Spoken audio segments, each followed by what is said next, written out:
pensez grand. Pensez grand. Car je déclare que je bénirai l'œuvre de tes mains.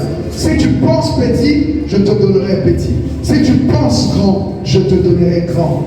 Alors, je prie au nom de Jésus, sur la base de cette parole, que vous puissiez penser grand et que Dieu vous emmène à une autre dimension. Alléluia. Alléluia. Alléluia. Amen. Asseyons-nous.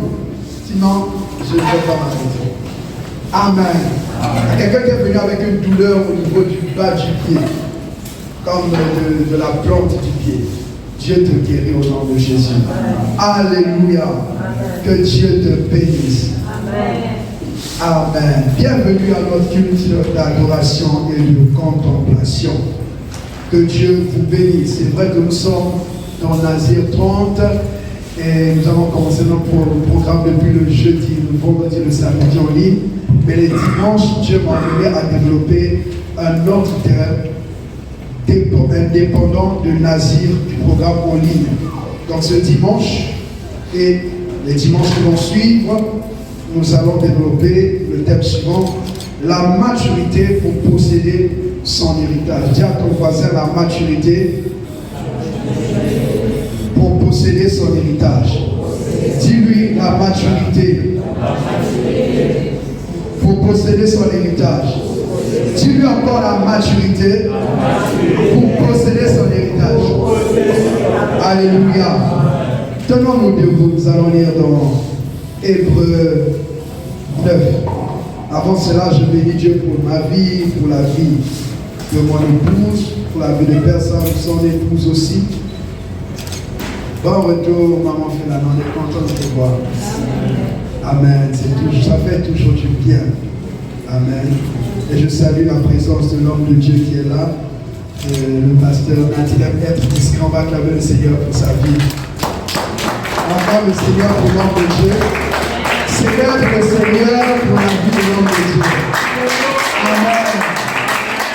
Et je bénis Dieu aussi pour l'une de mes mamans qui est là. Maman Maïté, que Dieu vous bénisse. Amen. On est content de vous compter parmi nous. Que Dieu vous fasse du bien. Et aussi mon jeune frère qui est là.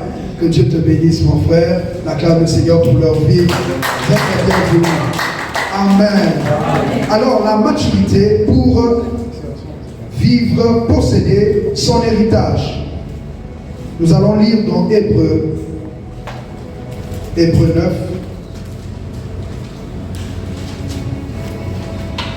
Hébreux 9. À partir du verset 15, je lis dans la version seconde 21. Ça va être un peu différent de la vôtre.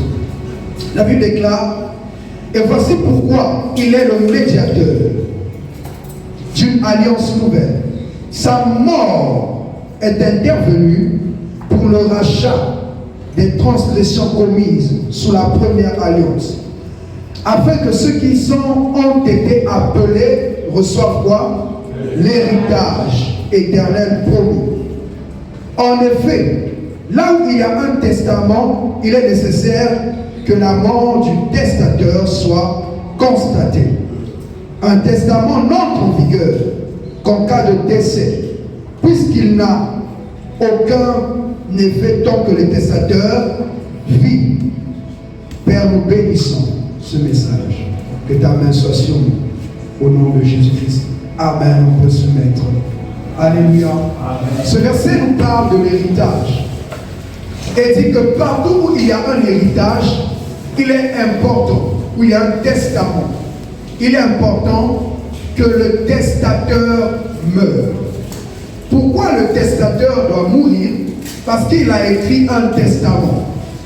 Et le testament est le document dans lequel il y a les biens pour ce qu'on appelle des héritiers, qui peuvent être de sa lignée biologique, ou qui peuvent être des personnes qu'il a aimées, qu'il a appréciées, des personnes qui lui ont fait du bien. Donc à qui il va léguer ses biens. Et la Bible nous dit que Jésus est venu mourir pour que nous puissions entrer en possession de l'héritage que Dieu nous a promis. Mais ce qui est curieux, on parle d'héritage éternel. Et Pierre, sachant ces choses, il dit: hey, Jésus, nous on a tout laissé pour te suivre. Dans tout ça, qu'est-ce qu'on gagne? Parce que depuis là, tu es en train de me dire, tu vas mourir, tu vas mourir. Nous, on a laissé nos business. On a commencé à te suivre. Et depuis là, tu lui dis toujours, je vais mourir, après 3 jours, je vais résister. Maintenant, tu meurs. Nous, tout ce qu'on a abandonné, dans tout ça, qu'est-ce qu'on gagne? Parce qu'ils savaient, oui, tu nous as apporté le salut. Oui, il y a les Romains. On est privé de beaucoup de choses. Qu'est-ce qu'on gagne? Et Jésus va lui dire, non pas seulement dans le siècle à venir, mais aussi dans ce siècle, vous aurez au centuple tout ce que vous avez abandonné. Il parle de maison, il parle de frères, il parle de sœurs, il parle de père, il parle de mère. Il dit tout ce que tu as laissé dans le monde, tu vas le retrouver au centuple. Non seulement dans les siècles à venir, mais aussi sur la terre. Je vais dire à quelqu'un, tu n'es pas venu accompagner les autres. Tu n'es pas né pour accompagner les autres. Tu n'es pas venu pour que seulement les Américains puissent dominer sur toi. Tu n'es pas né seulement pour que je n'ai rien contre mes frères de peau blanche ou de peau jaune. Mais tu n'es pas né pour que seulement les blancs soient tes chefs.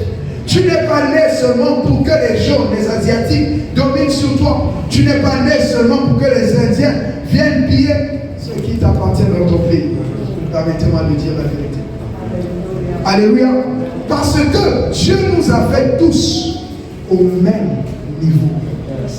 Ça veut dire qu'il a dit que le ciel appartient à Dieu, mais il a donné la terre au Fils de l'homme. Donc sur la terre, nous avons tous un héritage. Et cet héritage, Jésus est venu mourir pour que nous puissions entrer en possession. Parce que dans l'Ancien Testament, on avait déjà laissé le jardin à l'homme et à sa femme.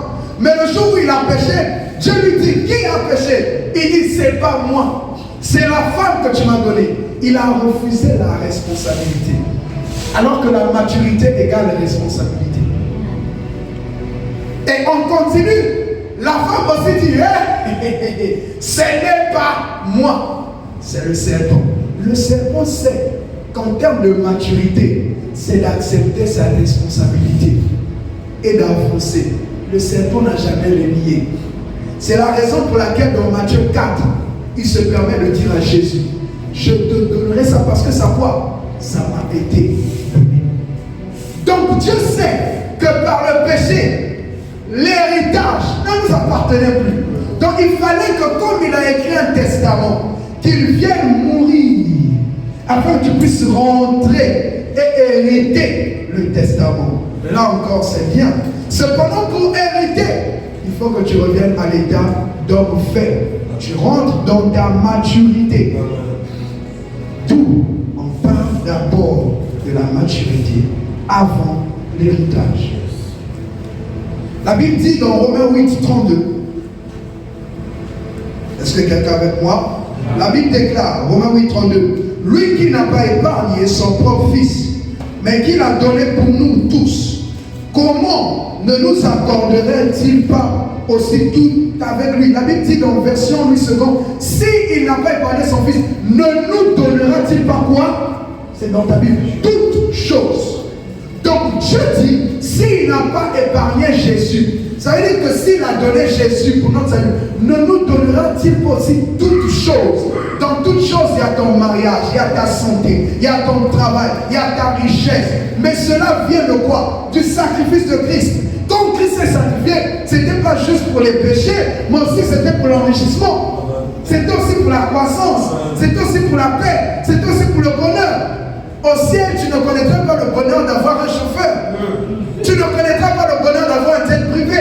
Au ciel, tu ne connaîtras pas le bonheur d'avoir une dame de ménage qui cuisine pour toi. C'est sur la terre. Alors moi, je suis simple, je n'aime pas les serviteurs. Ça te regarde. Ta simplicité, ce n'est pas un problème. Nous, on en veut. Tu as besoin d'avoir des serviteurs sur la terre. Tu dois changer ta mentalité. Tu as besoin d'avoir un chauffeur. Même si tu sais conduire, tu en as besoin. Au ciel là-bas, nous tous on va servir. Personne ne te servira au ciel. Si tu ne comprends pas ça, ma soeur, ça sera compliqué. Parce que cette affaire, les gens disent non, on est là, on ira au ciel, on va aller au ciel. Pourquoi depuis que tu as reçu Jésus, tu n'es pas mort, tu n'as pas enterré? Fallait aller au ciel. Nous, on va rester ici. Nous, on va d'abord régner ici. Moi, je vais d'abord les jets privés ici. On a dit qu'on aura un corps glorieux. Tu n'auras plus besoin de s'habiller là-bas. Parce que tu vas porter la même robe. Maintenant, ici, là, tu dis que non, c'est ça les choses, les vanités, les vanités. Le monsieur qui dit vanité, les vanités, le plus riche de tous les temps, Salomon, qu'est-ce qu'il n'a pas marché? Pourquoi tu veux nous s'escroquer? Amen. Ne nous donnera-t-il pas aussi toutes choses? Dieu est capable de te donner un domaine. Moi, je rêve avoir un château. Où je rêve de tous mes collaborateurs le matin, on se voit avec une grosse table de 50 personnes. On parle sur les micros. Bonjour, ça va? Non, c'est possible. Parce qu'à un certain niveau, tu dois changer ta mentalité. Nous sommes un royaume. On dit, je fais le bruit des rois, un sacerdoce royal. Non, toi, tu as vu un roi, t'es pauvre. Même dans l'extrême pauvreté, les rois, ils ont toujours des privilèges. Mais toi, sur la terre, aucun privilège. Même la nuit, le sommeil, on te poursuit encore. Tu n'as même pas le privilège de dormir. Ah! C'est quelle vie! Ah, ça va changer maintenant. Ça va changer maintenant. Je te vois aller dans une autre dimension. Je vois quelqu'un qui essaie de devenir aussi riche. Nous ne sommes pas pauvres et pécheurs. Nous sommes riches et saints. Je déclare dans ta vie une autre dimension, une autre mentalité. Dieu est capable de te donner toutes choses. Dieu est capable de te donner toutes choses. Dieu est capable de te donner toutes choses. Il est capable d'arrêter tes problèmes de loyer. Il est capable d'arrêter tes problèmes de transport. Il est capable d'arrêter tes problèmes des habits. Il est capable de tout. Il n'est pas seulement capable de guérir. Un jour, quelqu'un était malade. Il était diabétique. Il est mort. La famille était contente. Curieusement, il ressuscite. Et il ressuscite comme ça. Les gens à l'hôpital appellent la famille. Ils disent, votre frère ici, votre fils est ressuscité. Venez le chercher. 3 mois à l'hôpital, personne n'est allé. Ils ont dit sonner le trou. Lui déjà, il était une charge pour nous. Les diabétiques ont beaucoup d'interdits. Il était une charge. Fallait acheter ci, fallait acheter ça. Nous, on ne veut plus. Il n'a qu'à mourir. Les infirmières elles ont soutenu pendant 3 mois. Après, par chagrin, il est mort. Dieu ne peut pas te guérir et te garder dans la galère. Non.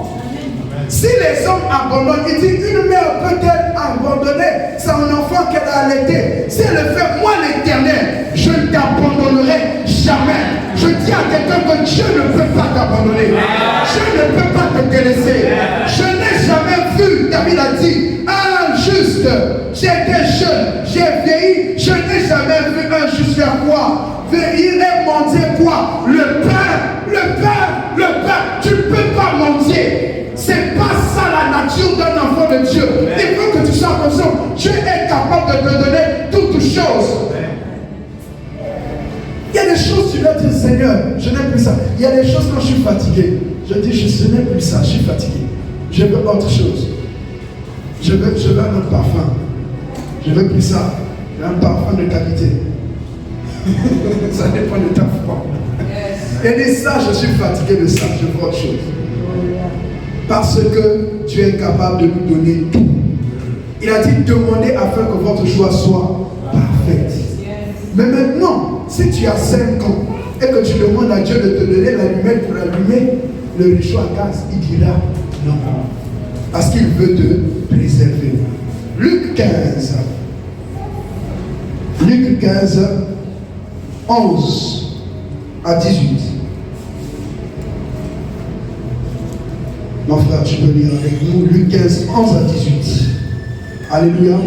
Attends un instant. On va lire Luc 11, 15 à 18. Luc 15, 11 à 18. Puis Luc, toujours Luc 22. Luc 15, 22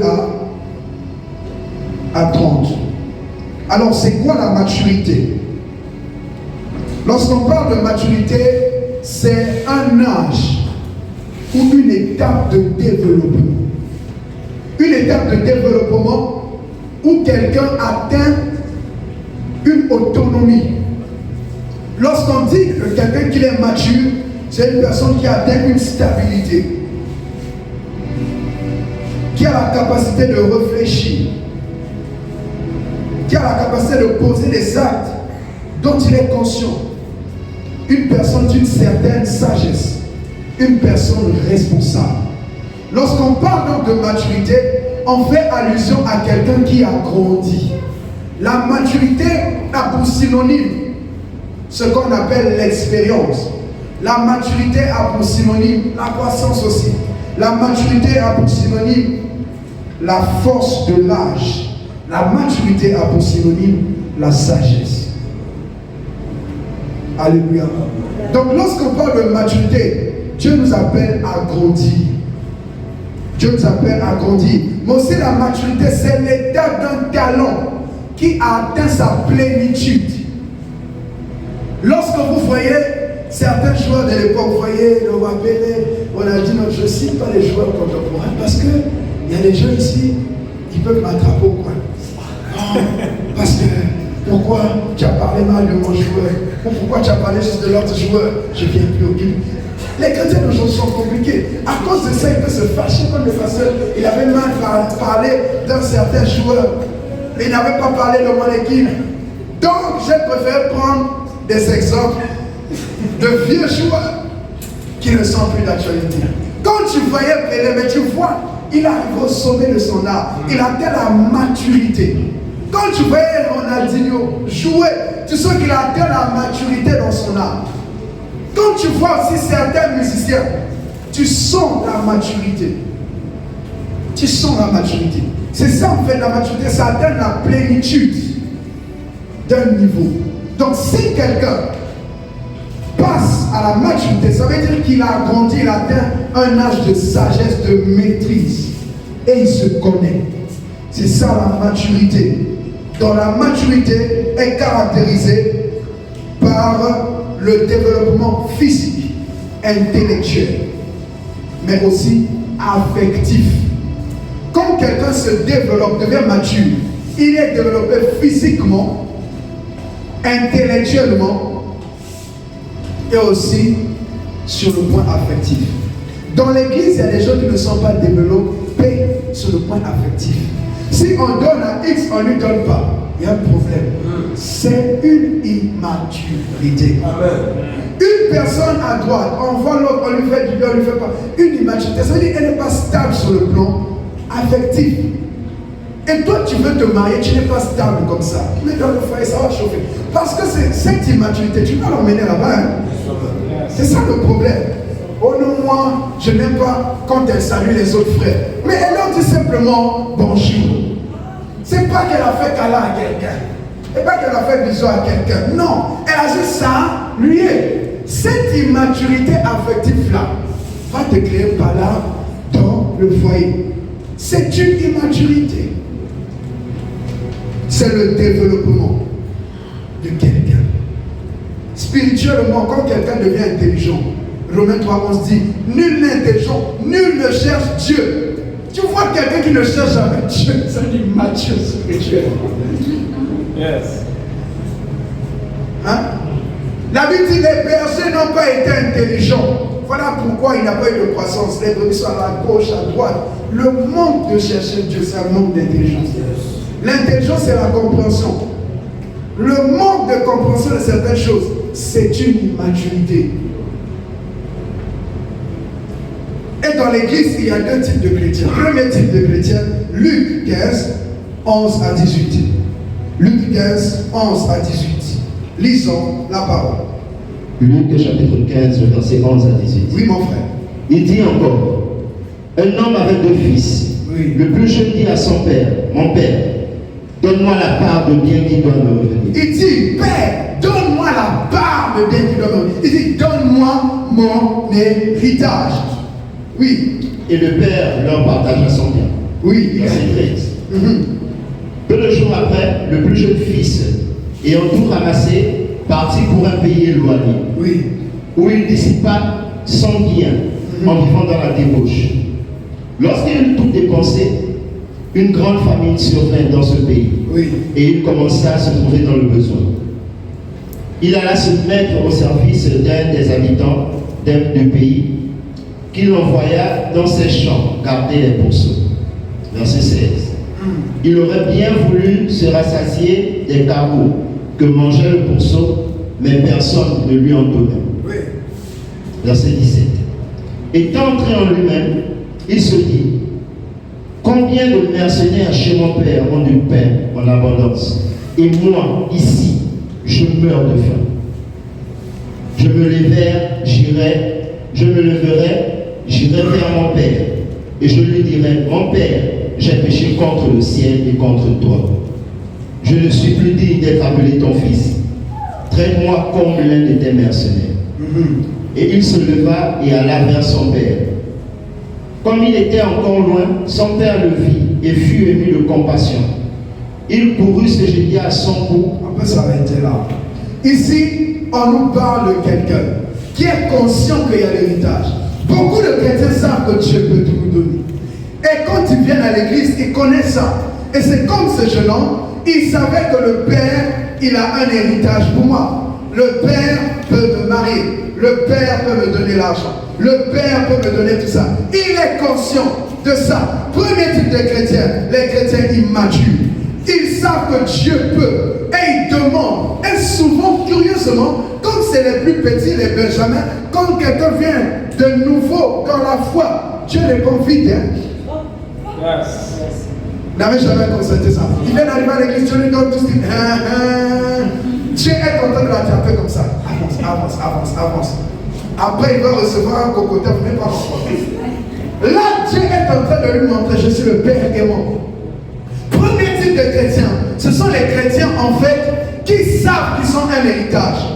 Le grand frère aussi était là, mais il n'était pas conscient, on va voir ça. Mais lui, il savait: j'ai un héritage et je vais demander au Père de me donner mon héritage. Père, donne-moi mon héritage. Donne-moi ma part de bien. Seigneur, donne-moi le travail que je dois avoir. Seigneur, donne-moi mon mariage. Seigneur, donne-moi. Le Père dit: d'accord. Seigneur, donne-moi les amis. D'accord. Seigneur, donne-moi le voyage. D'accord. Seigneur, donne-moi ceci, les amis. D'accord. Seigneur, Dieu dit simplement: d'accord. Et tout le monde dit: wow. Quel père et quel fils qui a la chance. Comme les gens du monde le disent, il a la grâce, il vient d'arriver, c'est lui parti pour lui.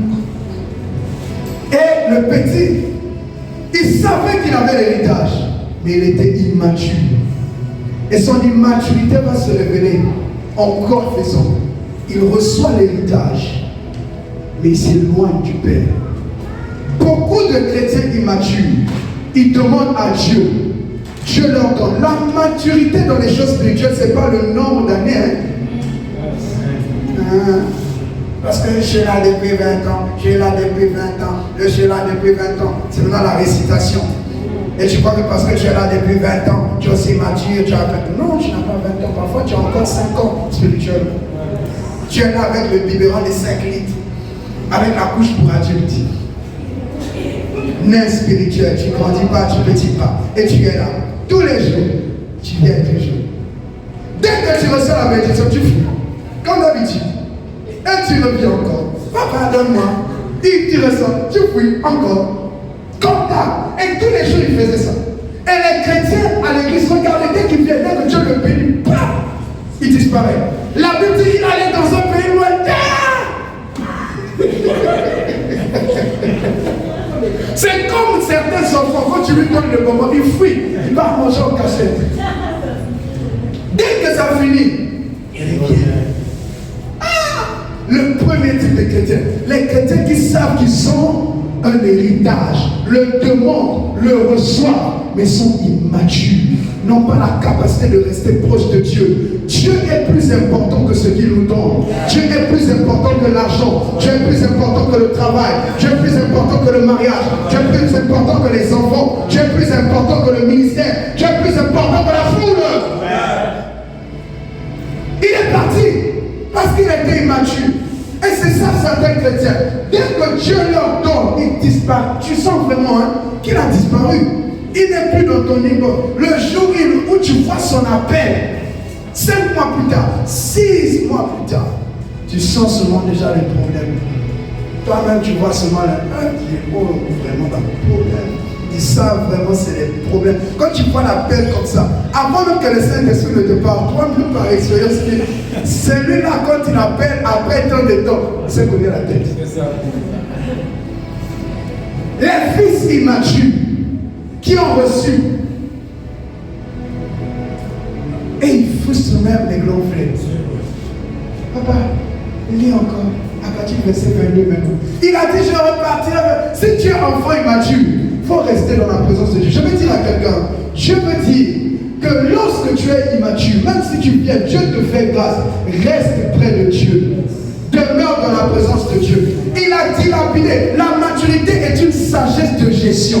Une capacité de gérer le succès, une capacité de gérer la richesse, une capacité. Beaucoup de gens ne se marient pas, Dieu m'a dit d'insister là, à cause d'un problème de maturité pour certains. Ça ne veut pas dire qu'on a dit ça, maintenant je vais aller dire non.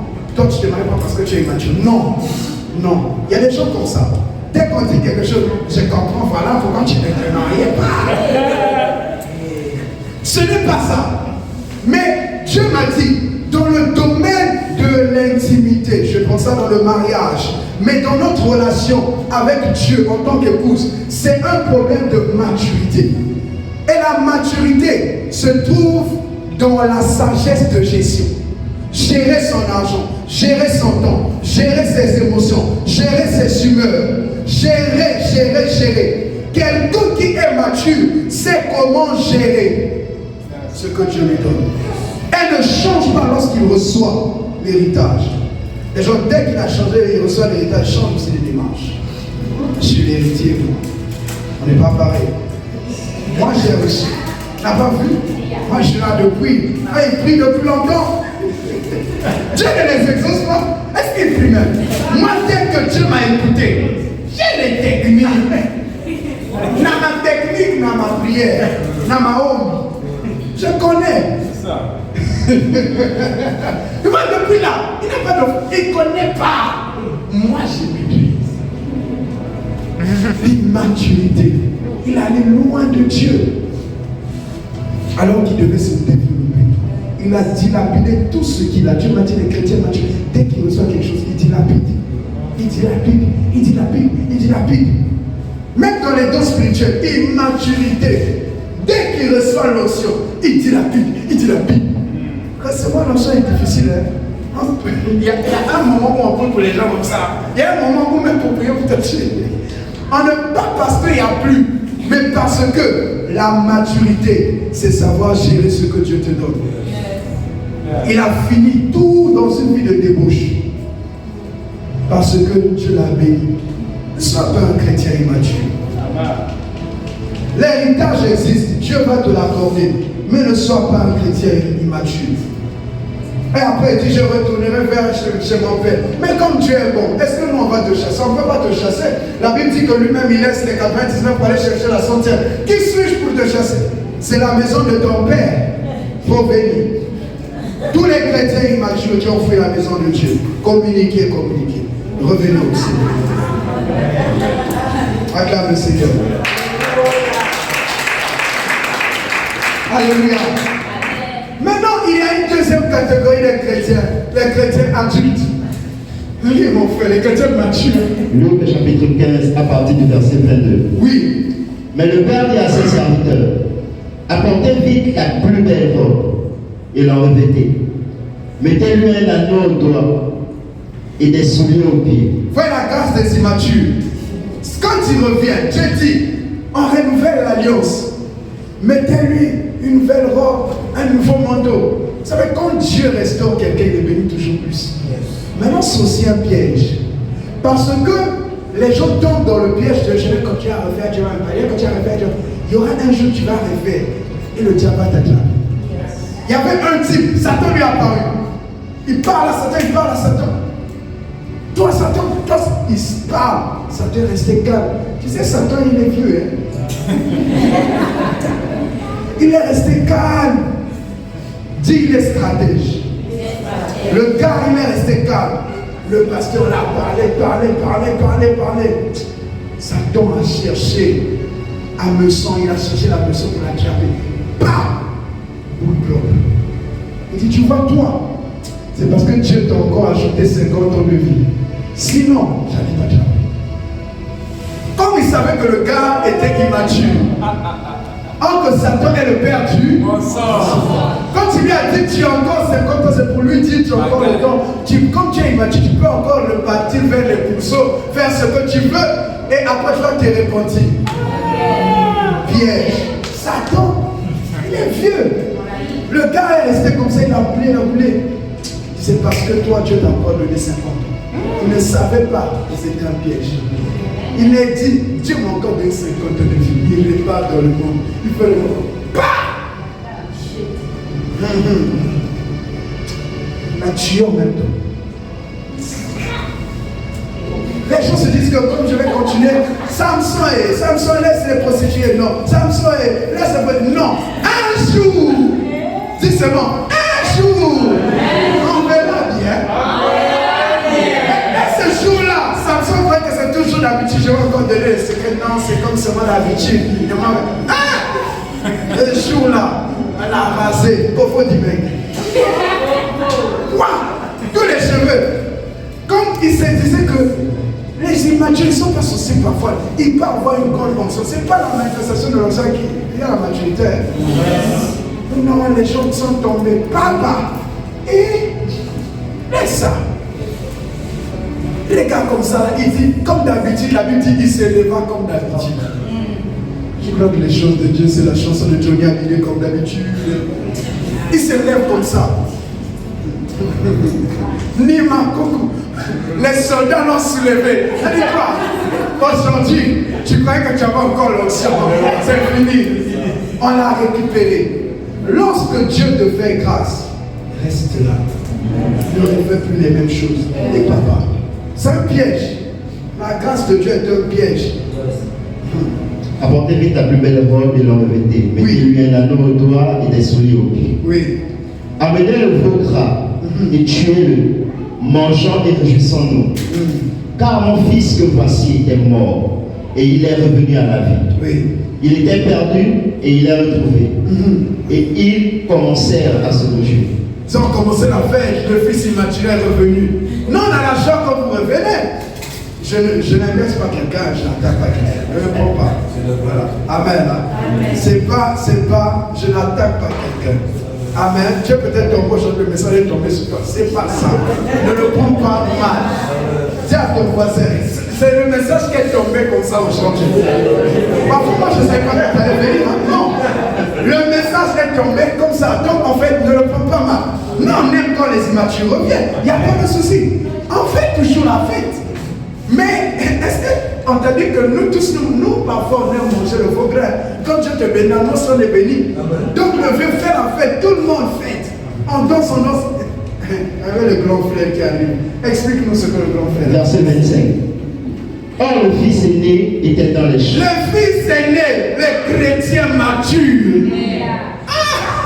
Lorsqu'il était dans les champs, il était à l'évangélisation, mais toujours compliqué la vie. Chrétien mature, il va à l'évangélisation. La chaussure demande pardon à Dieu, c'est compliqué. Chrétien mature, il prie jeune, le soleil s'élève, il voit les gens qui tombent dans les péchés, se marient. Elle aussi, elle a encore eu des enfants. Chrétien mature, il va 3 jours, c'est qu'ils sont, il cherche le travail, ça ne vient pas. Il vient des champs, comme Simon de Cyrène venait des champs. Ils sont toujours comme ça. Chrétien mature. Lorsqu'il revint et approcha de la maison, il s'approcha encore de l'église, il vient encore. Ok, dans la chambre de l'évangélisation, c'était bien. Il arrive, maintenant dis-nous.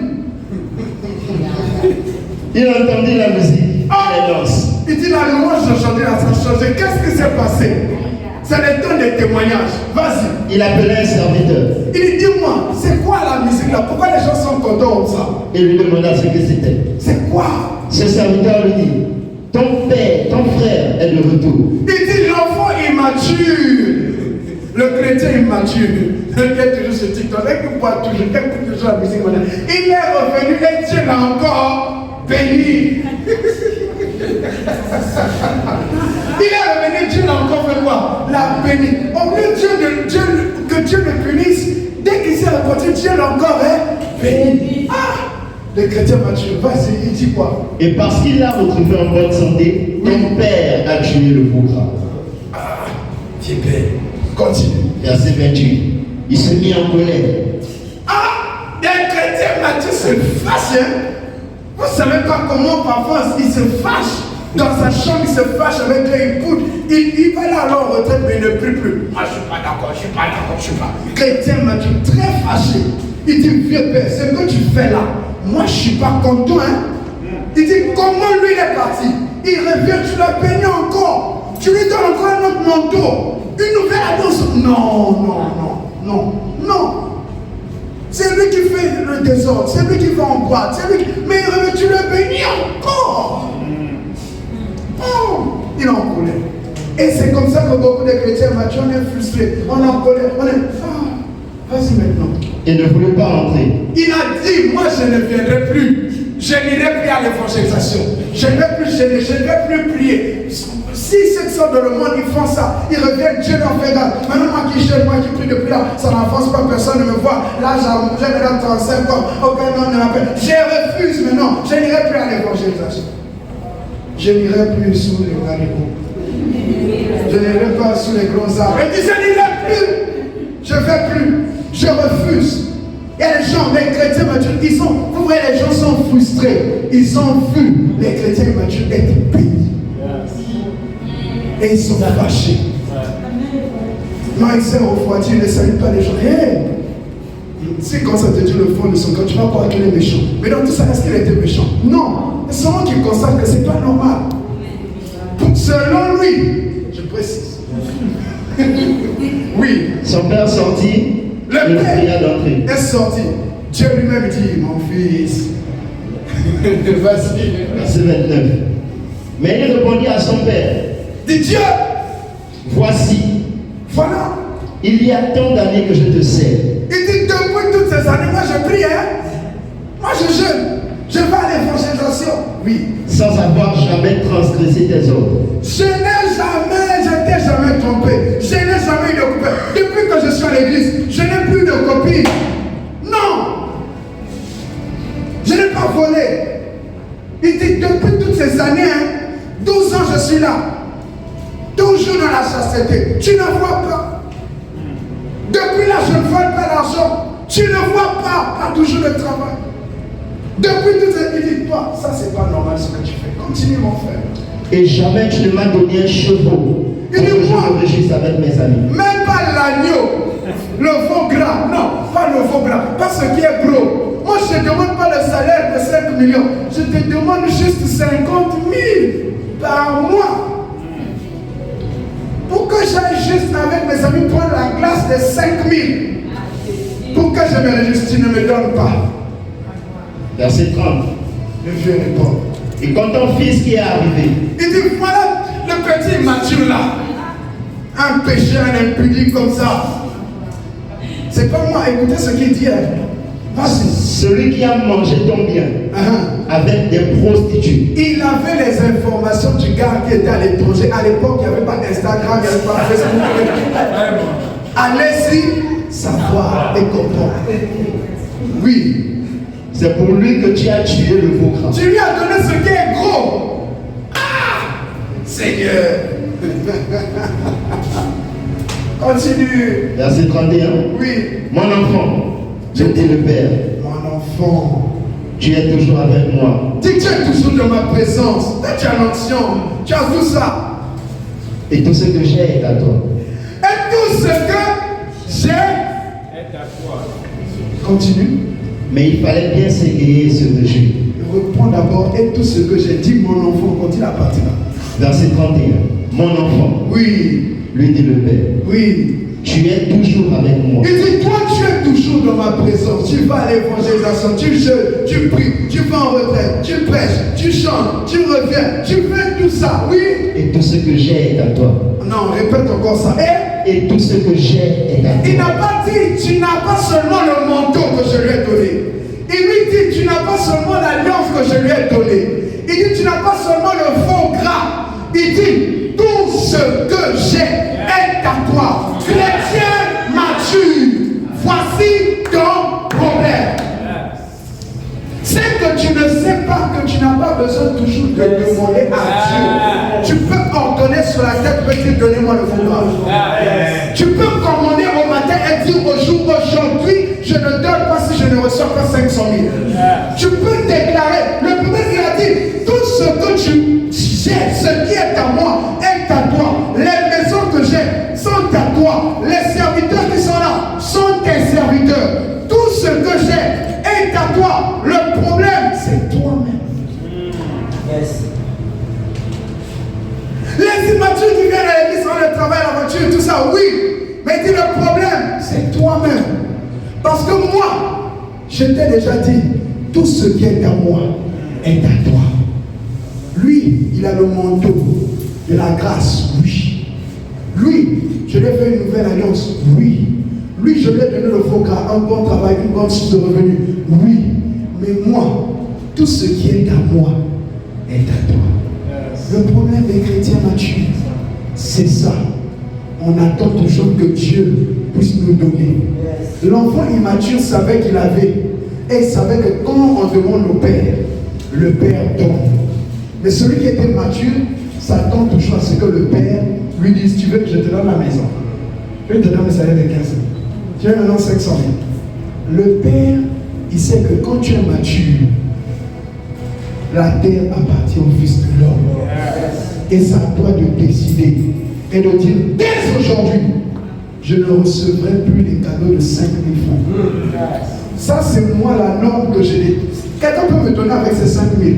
Mais s'il me donne ces 5 000 ou en dessous des 5 000, la prochaine fois, il va me donner 50 000. Parce que la terre que j'ai établie autour de moi, c'est une norme de maturité. Chrétien mature, tout ce qui est à Dieu est à toi.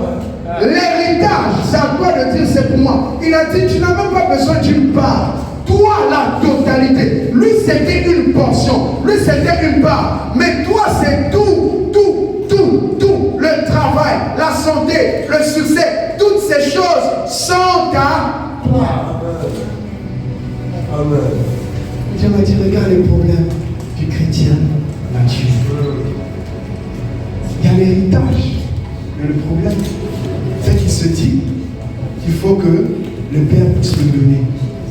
Il y a des choses, Dieu t'a déjà donné. C'est à toi de décider qu'elles se matérialisent. Ne nous donnera-t-il pas aussi quoi? Toutes choses avec lui. Aujourd'hui maintenant, qu'est-ce que tu te demandes? Écoutez-moi. Dieu a juste un problème avec la maturité.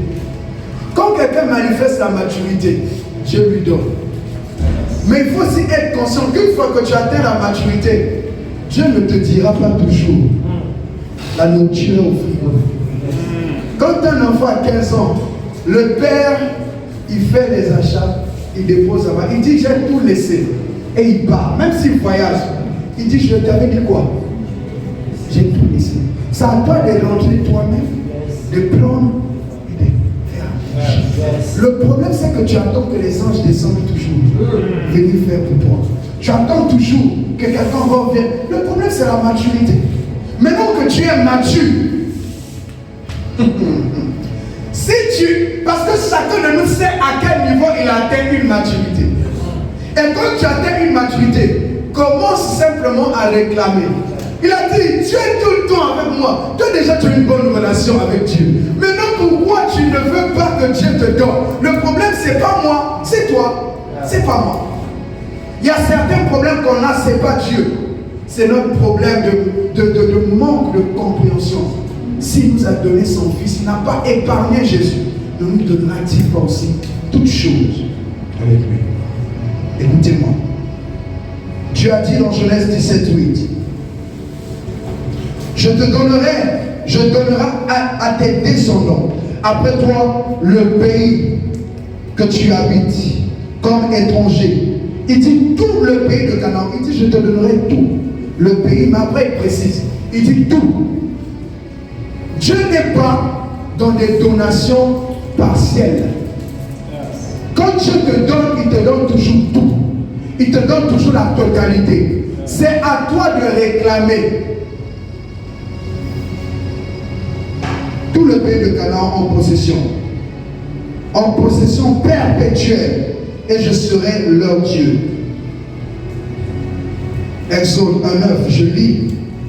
Il faut préparer pour nous Galates 4:1-7 et puis aussi Hébreux 5:11 à 14. Tu vas préparer pour nous Galates 4:1-7 et puis Hébreux 5:11. Je lis Exode 1:9, la Bible dit, il a dit à son peuple, voilà les enfants d'Israël qui forment un peuple plus nombreux, plus puissant que nous. J'explique.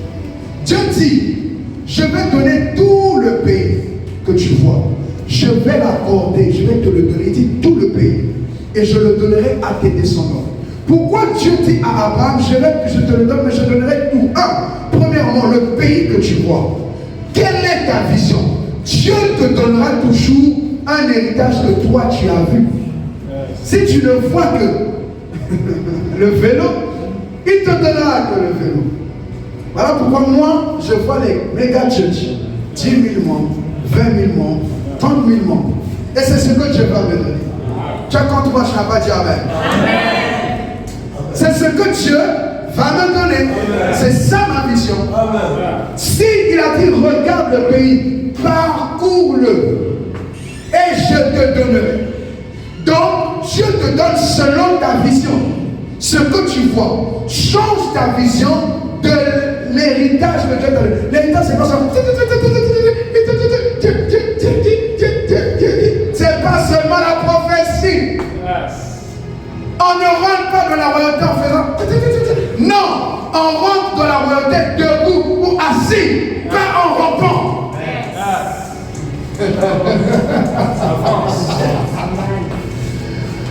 On ne rentre pas dans la royauté en médite. Non, il faut la maturité. Je te donnerai tout. Maintenant, le problème, c'est que Abraham, tu es trop petit. Il faut que tu grandisses. Il lui dit, tes enfants iront en captivité. 400 ans après, ils vont sortir. On arrive vers les 400 ans, Exode 1:9. Le roi voit comme ça, il dit, Abraham a trop grandi. Il était esclave, mais là, il est en train de grandir. On nous avait laissé l'héritage pour qu'on surveille le temps qu'il grandisse. Hébreux 4, Galates 4 dit, on donne à des administrateurs. Nous étions les administrateurs de leurs biens. Ça fait 400 ans, on ne les paye pas. On garde leur or, on garde leur argent. Il faut qu'on les assujettisse, il faut qu'on les garde dans l'esclavage. Il y a des péchés, des problèmes dans lesquels le diable te garde parce qu'il veut que tu restes esclave et il va continuer à garder ton héritage. Les démons, ils veulent que tu restes esclave, un enfant, parce qu'ils savent qu'ils vont garder ton héritage et ils ne vont pas te le donner. Et il a vu, il a dit, le gars est trop en train de grandir. Commençons à esclavagiser. Mais commençons la première étape, esclavage.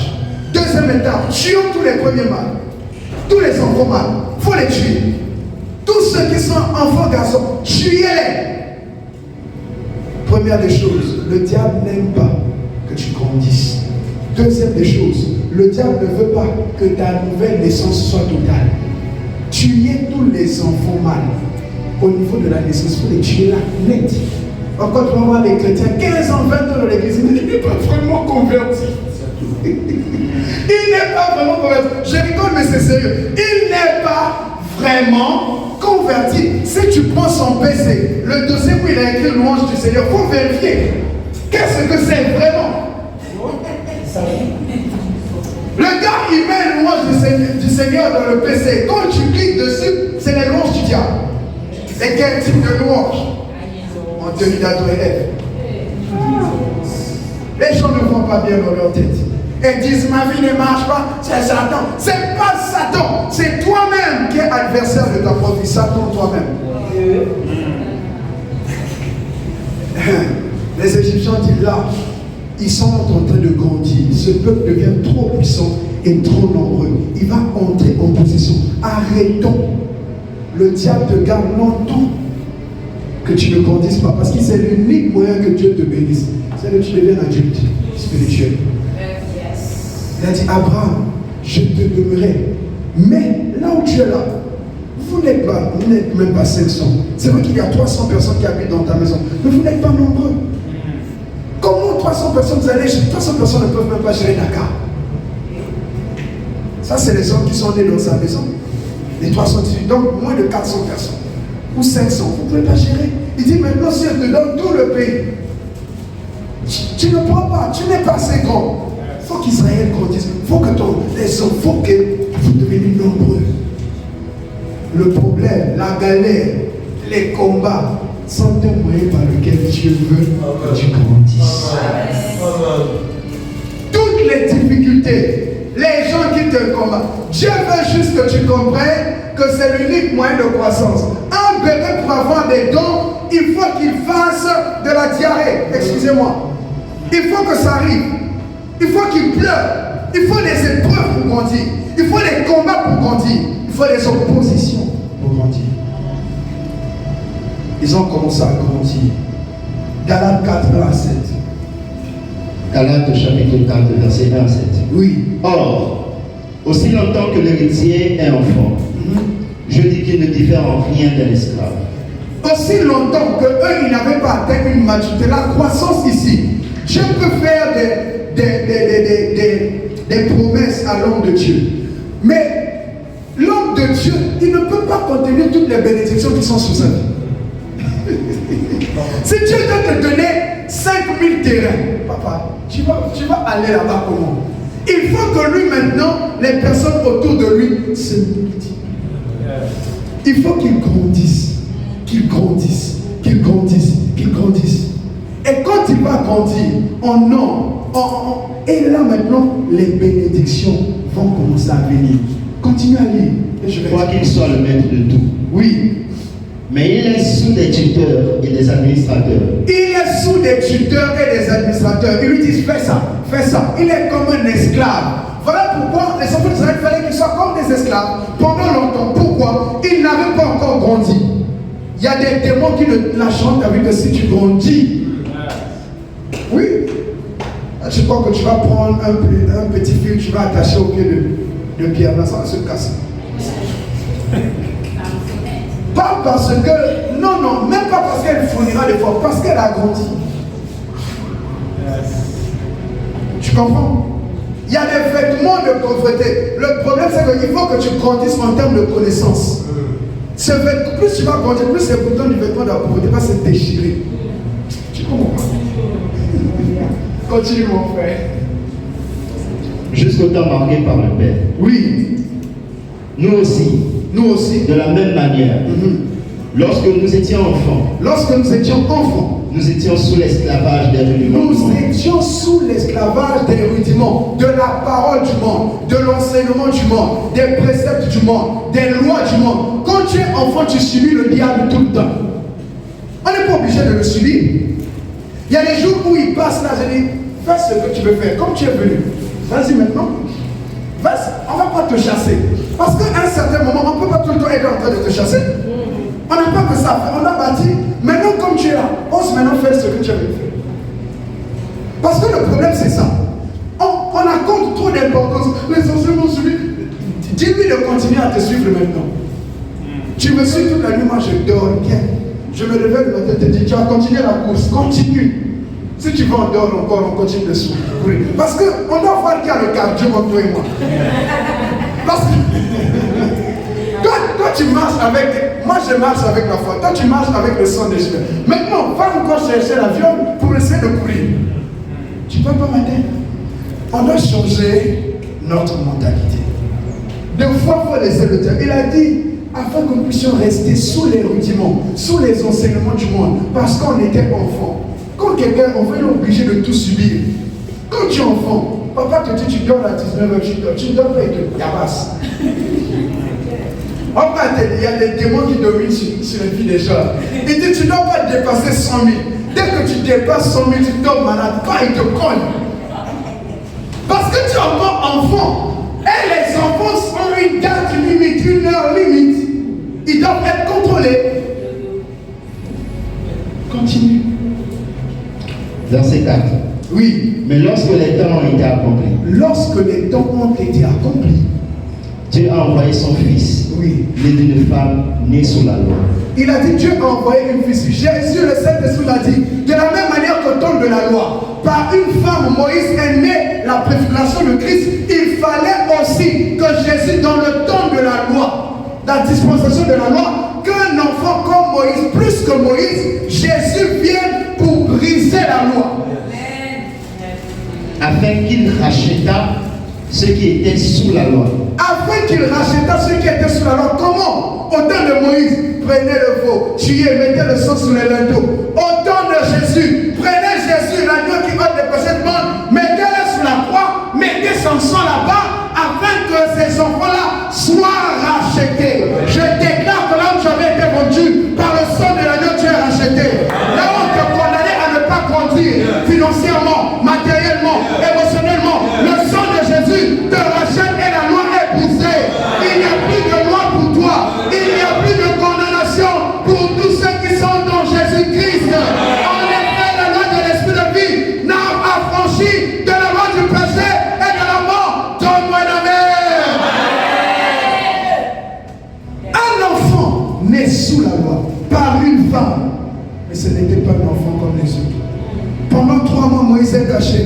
Pendant 30 ans, Jésus est caché. Dieu a envoyé Jésus pour qu'on quitte l'état d'enfant, de venir à l'état d'enfer. Éphésiens 4 nous dit la même chose, établi apôtre, prophète, tout ça, afin que nous parvenions à l'unité de la foi jusqu'à ce que nous puissions parvenir à l'état de quoi? D'enfer, de personnes adultes spirituellement. Et tout ce que le diable commence, c'est que les chrétiens deviennent matures. Oui, mon frère. Afin que nous ressuscions l'adoption. Afin que nous ressuscions l'adoption. Afin que nous soyons adoptés par Dieu le Père, oui. Et parce que vous êtes fils, oui, Dieu a envoyé dans nos cœurs l'esprit de son Fils, lequel crie Abba Père. Oui.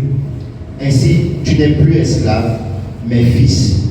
Et si tu es fils, tu es aussi héritier par la grâce de Dieu. Si tu n'es plus enfant, ça veut dire esclave, tu n'es plus sous l'influence de la loi. Et comme tu n'es plus sous l'influence de la loi, tu es devenu fils. En toi, le Saint-Esprit crie, Père, Père, Père, ma ressource. Père, après tu me dis, tu me transmets tout.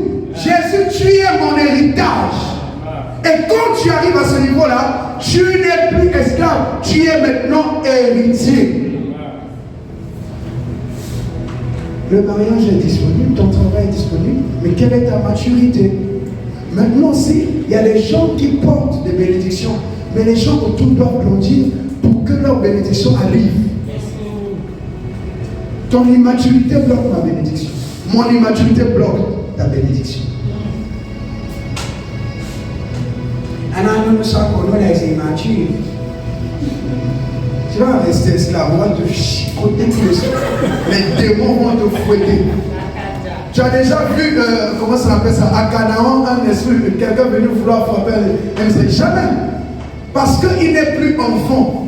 Un adulte, on lui parle. Un jour, j'étais en train de prier, j'étais dans un programme. Je suis enfermé dans la chambre. Vers 1h, je vois un démon qui arrive, il a attrapé quelqu'un de ma famille par le cou comme ça, il a soulevé comme ça. Il dit, est-ce que je peux la tuer? J'ai regardé, il a dit, est-ce que moi et toi on a fait pacte? Parce que quand tu viens me demander que tu veux la tuer, est-ce que toi, mon santo, tu d'abord à la base, qu'il y avait un contrat où je dois te donner quelqu'un? Quand tu vois que ton Naomi vient te dire, donne-moi les gens, donne-moi la richesse, je te donne les gens, ou donne-moi les gens, je te donne la richesse. Quel est ce contrat? On n'a pas de contrat. J'ai dit, je ne t'ai pas dit. J'ai dit, tu reposes la personne où tu l'as eu là-bas. Et tu repars vers la personne qui t'a envoyé, tu pars la tuer. Les enfants, on les connaît. Les adultes en parlent. Même dans le règne spirituel, les démons, même avant de toucher, ils négocient. Il y a des gens, quand ils doivent tomber dans l'électricité, par ils tombent. Il y a d'autres, le diable lui propose. Il faut le dire. Amen. Dieu nous appelle à la maturité. Alléluia. Parce que si on ne devient pas grand si on ne mûrit pas. C'est pas normal. Et la promesse d'Abraham pour s'accomplir, il fallait que son peuple, ses enfants grandissent. Pas que lui, mais il fallait que eux tous arrivent à la maturité pour vivre la bénédiction. Et donc, s'ils ne passaient pas par les épreuves, épreuve va t'emmener à matérialiser ta force. La force va t'emmener à te multiplier ou à multiplier. Et cette multiplication a fait maintenant que là, ils peuvent assujettir et dominer. Et c'est là que tu peux maintenant rentrer dans ce à quoi Dieu t'a appelé. Hébreux 5, 11 à 14. Hébreux chapitre 5, le verset 11 à 14. Oui. Nous avons beaucoup à dire là-dessus. Et des choses difficiles à expliquer. Des choses difficiles à expliquer. Parce que vous êtes devenus lents à comprendre. Il dit, mais parce que vous êtes devenus lents à comprendre, il dit, j'ai beaucoup de choses à vous expliquer. Mais tellement votre cerveau spirituel fonctionne maintenant au ralenti. C'est difficile. Continue. Vous, en fait, qui depuis longtemps deviez être des maîtres. Toi, depuis longtemps, qui devait être maître, qui devait être grand, qui devait grandir, qui devait devenir adulte spirituel. Depuis là, vous avez encore besoin qu'on vous enseigne. Tu veux encore qu'on t'apprenne? Oui. Les premiers rudiments des oracles de Dieu. Qu'on puisse toujours revenir sur la repentance. Qu'on puisse toujours revenir, c'est quoi le baptême? Qu'on puisse toujours revenir, il dit sur les premiers rudiments, c'est quoi l'imposition des mains? On doit encore t'enseigner Hébreux 6, l'imposition des mains, les 6 premières doctrines. Depuis là, on t'accepte 5 ans, 10 ans, 15 ans dans l'église. Ama! Tu es toujours au CP1 spirituel. Ou à la maternelle. Il dit, je veux vous enseigner d'autres choses. Mais je ne peux pas. Donc en fait, il y a des gens parfois qui quittent la terre avec tout leur enseignement. Ils n'ont pas eu le temps d'enseigner. Parce que les gens ne veulent pas grandir. Donc ils doivent toujours revenir. Je lui dis, enseigne encore sous une autre manière. Enseigne encore. C'est comme chez les rabbins. Il fallait enseigner la chose 40 fois pour que ça rentre dans la tête. Donc on doit t'enseigner que tu dois dépendre du Saint-Esprit. Une année, 2, on fait ça pendant 365 jours. On revient, on change le même, en fait on en change juste le thème, mais on revient sur le même contenu. On explique ça d'une autre manière. On revient encore lundi, les mêmes choses. Il dit, vous êtes devenu là à comprendre. Là, tu comprends au ralenti. Là, quand l'Africain fait ça, c'est qu'il a compris. Il dit, là, je comprends maintenant. Donc, quand on dit l'agneau qui a les péchés du monde, c'était Jésus. Donc c'est ça aussi dans Ésaïe 53. Oui. Après il revient encore. Mais tu m'avais parlé de l'agneau. Donc aussi, dans Exode 12, c'était ça. Je dis d'accord, tu expliques. Il part encore. 2 mois après, il revient encore. Donc, mais quand on parle de l'agneau, on a dit que c'est l'agneau qui a été sacrifié avant la fondation du monde. Ça veut dire quoi? Tu lui expliques encore. Vous qui êtes devenus lents à comprendre, je peux vous expliquer d'autres choses, mais on n'arrive pas. Il dit, tu devais déjà être maître. Ça veut dire que c'est toi-même qui devais devenir pasteur des autres. Un jour, on a fait réunion avec le collaborateur. J'ai dit, assez où nous parlons. J'ai dit, toi, ça fait combien d'années que tu es dans la foi? Toi, ça fait combien d'années? Je dis à l'église, moi, ça fait 12 ans. Ok. Toi, tu es baptisé depuis combien? Moi, ça fait 8 ans. Il dit, toi. Ça fait, je ne sais plus. La personne a oublié même son nombre d'années dans la foi. Tellement il a vieilli. Caïman qui a tiré dans l'eau. Bois qui a tiré dans l'eau. Il ne devait pas caïman. Il dit, je ne sais plus. Ça fait combien d'années? J'ai dit, Pierre a fait combien d'années avec Jésus? Il dit 3 ans. Elle dit, et toi? Où sont tes 3000 convertis? Où sont tes 3000 convertis? À maturité, vous qui devez devenir des maîtres, qu'est-ce qui empêche les gens de grandir? La première des choses, la lenteur à la compréhension des choses de Dieu. Écoutez-moi, ta maturité dans les choses spirituelles dépend de la vitesse à laquelle tu comprends. Même la bénédiction dépend de la vitesse à laquelle on t'expliquait les choses et que tu aies bien compris. Si tu ne comprends pas bien, la bénédiction va durer. Parce que si Moïse ne comprend pas que le peuple qui vient de sortir là, c'est lui qui a de quoi construire son temple, il va repartir vers la mer Rouge. Il va chercher le bâton pour frapper, pour repartir, dire venez construire le tabernacle. Au fait, on avait oublié de prendre les planches. On avait plus donné l'argent. Maintenant, on a besoin des planches, on a besoin de. Alors que dès qu'il a compris, Dieu lui a dit le peuple, qu'il vienne avec ce qu'il a. Il a dit les gars, apportez. La Bible dit qu'on a tellement mené, il y en avait tellement. Pourquoi? Quand tu comprends la pensée de Dieu par rapport à un domaine, tu vas plus vite et la bénédiction arrive plus vite. On peut commencer à parler de ta vie, je peux commencer même à dire, je dis que Claudine te doit. Maintenant, elle te doit 300 000, d'accord. Elle te doit 300 000. C'est Claudine, c'est pas Clarisse. Mais si elle te doit 300 000, maintenant après ça, tu as compris, je prie, elle va te payer ça. En ça, quel principe spirituel que tu as compris? Parce que si tu n'as compris aucun principe spirituel, je suis en train de te marmailler. Après, tu reviendras encore. C'est Claudine qui te doit. Et on va encore faire les mêmes choses. Alors que toi, tu dois devenir le maître. Je dois t'apprendre comment on prie. Que Dieu touche son cœur. Et tu dis, Seigneur, la Bible dit que le roi n'a pas dormi. Il a dit, emmenez-moi les livres des souvenirs. Seigneur, tu ne dors pas. Touche son cœur. Et le matin, Claudia t'envoie ton argent. Mais toi, tu veux seulement compris. Mais qu'on ne t'enseigne pas les rudiments.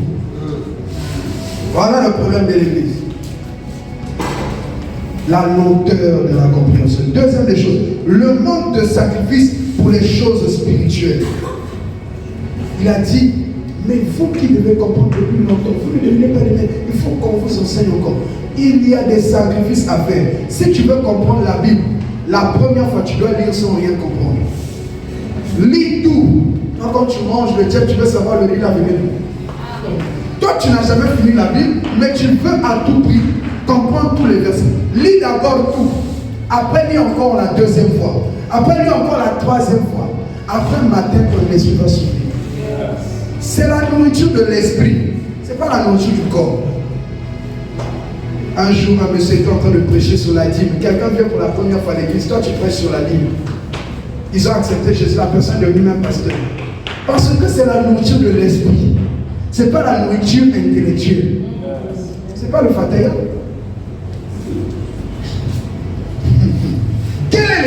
Quels sont les sacrifices que tu fais? Vous qui devez devenir comme vous êtes devenir non à comprendre. Je prie que Dieu puisse nous faire grandir. Moi aussi que Dieu me fasse grandir. Que nous tous Dieu nous emmène à la stature parfaite de Christ. Alléluia. C'est très important pour nous. Un jour, dans une église, on a prêché sur la foi. Le monsieur venait d'arriver à l'église pour la première fois. Il n'avait pas de maison, il n'avait pas de travail, il n'avait rien.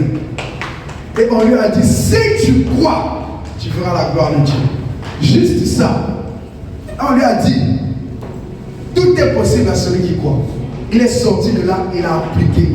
Le problème, c'est que si tu ne comprends pas, tu ne vas pas appliquer. Et si tu n'appliques pas, tu n'auras pas de résultats. Et si tu n'as pas de résultats, tu ne grandis pas. Parce que tu n'es pas édifié, tu n'es pas bâti. Donc il sort, il voit un monsieur. Le monsieur avec sa voiture. Il dit, monsieur, vous devez me donner le travail. Oh, le monsieur le regarde. Mais il donne le travail comment? Il dit, si, vous avez le travail pour moi. Monsieur le regarde. Il bouge la tête, il dit, est-ce que tu sais conduire? Parce qu'il avait garé sa voiture, il cherche un chauffeur. Il dit, oui, j'ai mon permis. Il dit, d'accord. Prends les contacts, il essaie de faire un tour, je le vois. Il monte sur la voiture, dans la voiture, il fait le tour, il revient. Il dit, ok, tu commences le travail. Dès maintenant là, tu vas me déposer à la maison. Le gars, il dormait avec des chiens dans la rue. Il arrive chez le monsieur. Il dit, monsieur, vous voulez me donner une maison? Je n'ai pas oublié. Le monsieur regarde. Il dit, tu es sûr? Il rigole. Il dit, oui, je dors dans la rue, je n'ai pas de maison. Il lui dit, d'accord. Il lui donne l'argent, il trouve la maison le même jour. Des histoires vraies, c'est pas. Non. il finit comme ça. Il lui dit, mais mon salaire, on va pas discuter. Si tu crois, tu verras la gloire. Et il lui dit, tu veux combien? Il dit, si tu me donnes 700 000, c'est bon. Il dit, d'accord, c'est bon. Je te l'accorde. Le premier jour, vous voyez, c'est ça qui frustre maintenant les enfants matures. Yes. L'enfant qui vient aujourd'hui, il apprend. Il sort. Il pratique. Il applique. Il voit les résultats. Et ça marche. Il aura plus de soif. Les gens sont restés à l'église, mais sont maintenant déprimés. Pourquoi? Ils se disent que ça ne marche plus. Parce qu'ils n'ont pas l'audace de poser des actes. Il faut croire. Vous savez, moi je dis tout, c'est le jour où on m'avait baptisé. Après ça, j'avais l'entourage que j'ai eu aujourd'hui, ou peut-être il y a de cela 7 ans. Je ne serai pas où je suis. Parce que les gens qui t'entourent, qui t'expliquent les choses autrement, qui te tirent autrement, t'emmènent plus vite. Que l'Éternel bénisse sa parole. Acclamons le Seigneur. Mettons-nous le bon